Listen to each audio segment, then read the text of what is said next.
ये जब मैं राजनीति में नहीं थी तो मेरा काम होता था सोनिया जी और राहुल जी का चुनाव लड़ाना रायबरेली और अमेठी में। तो आप सबने कहा कि आप बहुत खुश हैं कि आज आप यहाँ हैं। आप यहाँ इसलिए हैं कि जो भी चुनाव लड़ता है ज़मीन पे वो जानता है कि चुनाव लड़ने वाला कौन है। चुनाव लड़ने वाला ब्लॉक का अध्यक्ष है, ब्लॉक के मेंबर हैं, बूथ के अध्यक्ष हैं, बूथ के मेंबर हैं, कांग्रेस का साधारण कार्यकर्ता है। अगर आप नहीं लड़ते हो तो कोई चुनाव नहीं जीत सकता।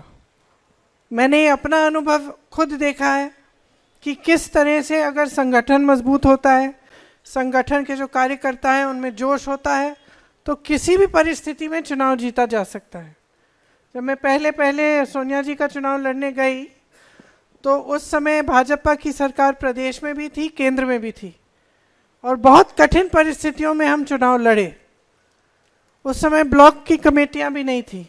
हमने रात में 3-3 बजे बैठकर ब्लॉक की कमेटियां बनाई, अध्यक्ष बनाई, लेकिन किस तरह से वो लड़े आज तक हम सबको वो चुनाव याद है।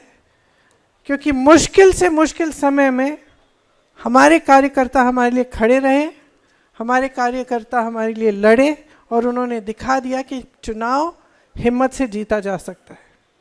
आज जो यहाँ की परिस्थितियाँ हैं वो मुश्किल हैं, कोई ये नहीं कह रहा है कि आसान है।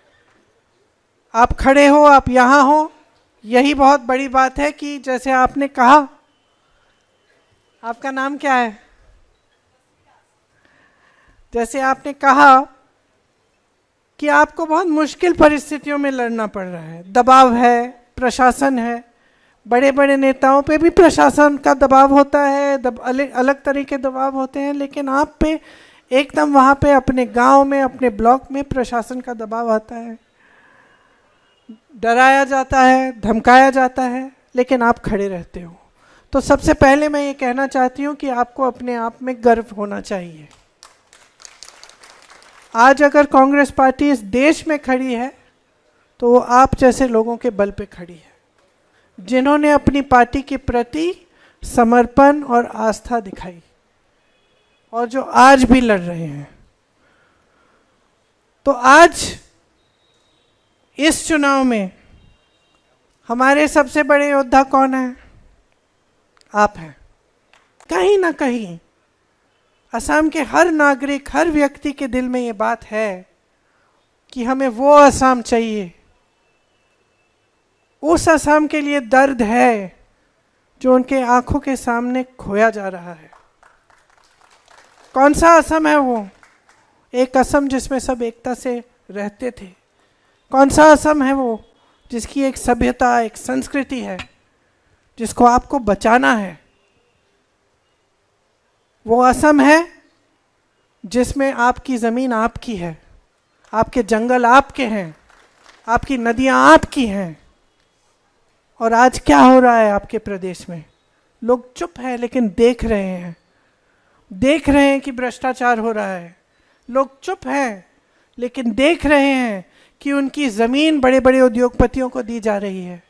लोग चुप हैं लेकिन देख रहे हैं कि किसी को ठीक ढंग से प्रतिनिधित्व नहीं मिल रहा है, कि जितने वादे किए गए छठे शेड्यूल के आदिवासियों के लिए वो पूरे नहीं किए गए हैं। लोग देख रहे हैं लेकिन चुप हैं। तो एक बात आपको समझानी पड़ेगी, आपको जागरूक बनाना पड़ेगा लोगों को। यहाँ क्या रोजगार मिल रहे हैं नौजवानों को? यहाँ छोटे उद्योग आगे बढ़ रहे हैं? यहाँ क्या नई नई चीज़ें बन रही हैं? नहीं बन रही हैं। चुनाव के समय या जब सरकार चल रही है तो इसलिए घरों में पैसे भेजे जा रहे हैं ताकि चुनाव के समय वोट मिले। यहाँ कई महिलाएं बैठी हैं, हाँ शायद हर महीने कुछ पैसे आ रहे हैं या चुनाव आता है उससे पहले जहाँ भी भाजपा की सरकार है पैसे भेज देते हैं महिलाओं को। लेकिन उन 5 सालों में क्या उन महिलाओं को सुरक्षा दी? यहाँ पे अपराध बढ़ रहा है। उन 5 सालों में कितनी नौकरियां दी हैं महिलाओं को? कितने रोजगार दिए हैं? कितनी महिलाओं को मदद किया है कि अपने पैरों पे खड़ी हों, कि छोटे छोटे उद्योग शुरू कर लें। जब आप असलियत देखेंगे, जब असलियत पहचानेगी जनता कि सच्चाई ये है कि ये सारी बातें उनके ध्यान को भटकाने के लिए की जा रही हैं, और आस्ते आस्ते उनके देखते देखते इस प्रदेश की सारी संपत्ति जनता के हाथों से निकल रही है, एक परिवार के हाथों में जा रही है जो राज कर रहा है इस प्रदेश पे। जहाँ भी आप जाएं, किसी भी बिल्डिंग का पता कर लें, घूम फिर के ये बात आती है कि किसी ने कहीं ना कहीं किसी को पैसा दिया है। कोई भी कॉन्ट्रैक्ट ले लीजिए, जितने भी बड़े बड़े उद्योग लग रहे हैं, हर जगह किसी ने पैसा बनाया है।